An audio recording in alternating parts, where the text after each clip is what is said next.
Newsreel, produced in October 1962, represents the events of the Cuban Missile Crisis. It accurately presents what took place during that period of time to the best of our knowledge then. Subsequently, we've learned more details. We now know that the Soviet Union, not content with Dr. Castro's oath of fealty, not content with the destruction of Cuban independence, not content with the extension of Soviet power into the Western Hemisphere, not content with a challenge to the inter-American system and to the United Nations Charter, has decided to transform Cuba into a base for communist aggression, into a base for putting all of the Americas under the nuclear gun, and thereby to intensify the Soviet diplomacy of blackmail in every part of the world. The United States' answer to what Adlai Stevenson termed Soviet blackmail in Cuba was a quarantine of all offensive weapons being shipped from Russia to that island fortress. The U.S. threw up a steel fence, prepared to stop any vessel carrying materials of war. In Cuba itself, 100,000 men were put under emergency orders, as they had been during past invasion scares. The waterfront in Havana and along other parts of the coast bristled with gun emplacements as the Cuban regime waited to see what their bosses in the Kremlin were to do. Cuba became the focus of world attention. Here centered the most critical threat of global war since the surrender of Germany 17 years ago.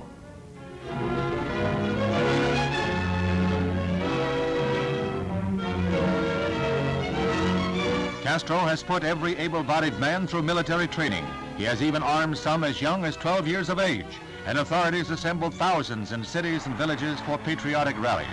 As in the past, these rallies are designed to whip up hate of what Castro calls Yankee imperialistic warmongers. To suggestions that a UN team inspect missile sites, Castro said that they had better come ready for combat. He went on to call President Kennedy a pirate for setting up the quarantine. The United States arrived at the decision for an arms blockade after studying reconnaissance photographs made with high-powered cameras from planes flying several miles from the Cuban coast. These cameras are described as capable of spotting a golf ball on a putting green from 40,000 feet. Literally thousands of pictures can be made on each flight by these planes, and they are studied by photo interpreters who are capable of analyzing details that an untrained eye would miss. Here, for example, is a medium-range ballistic missile base that has been labeled by these specialists. Suddenly, the veil is torn from the Russian secrets.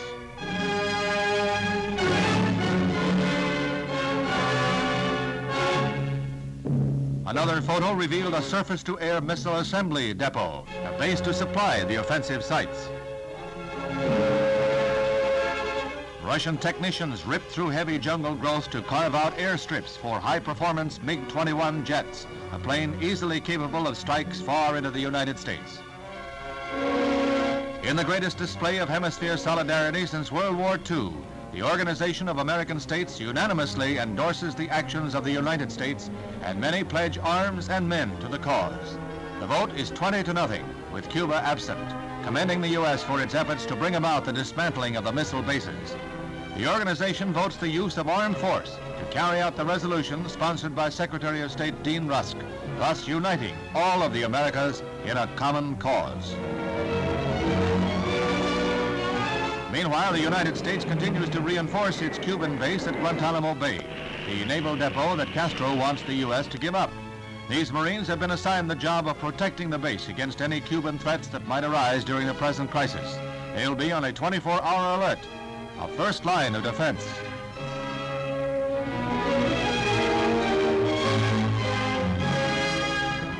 The United States went to the UN Security Council for a resolution calling for a withdrawal of all offensive weapons from Cuba. A delegation from the island heard Utant call on both sides for a 3-week freeze, but the Secretary General was told that President Kennedy wants the missiles scrapped first. Valerian A. Zorin's boss, Khrushchev, proposed that the U.S. withdraw its vessels and he would stop shipments. President Kennedy's missile scrapping demand was his reply. The U.S. resolution was firm and strongly worded. Mr. President, I am submitting today a resolution to the Security Council designed to find a way out of this calamitous situation. This resolution calls, as an interim measure under Article 40 of the Charter, for the immediate dismantling and withdrawal from Cuba of all missile and other offensive weapons.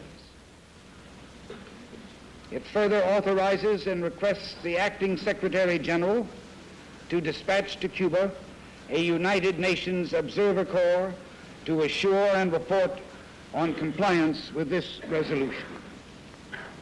Upon UN certification of compliance, it calls for the termination of the measures of quarantine against military shipments to Cuba.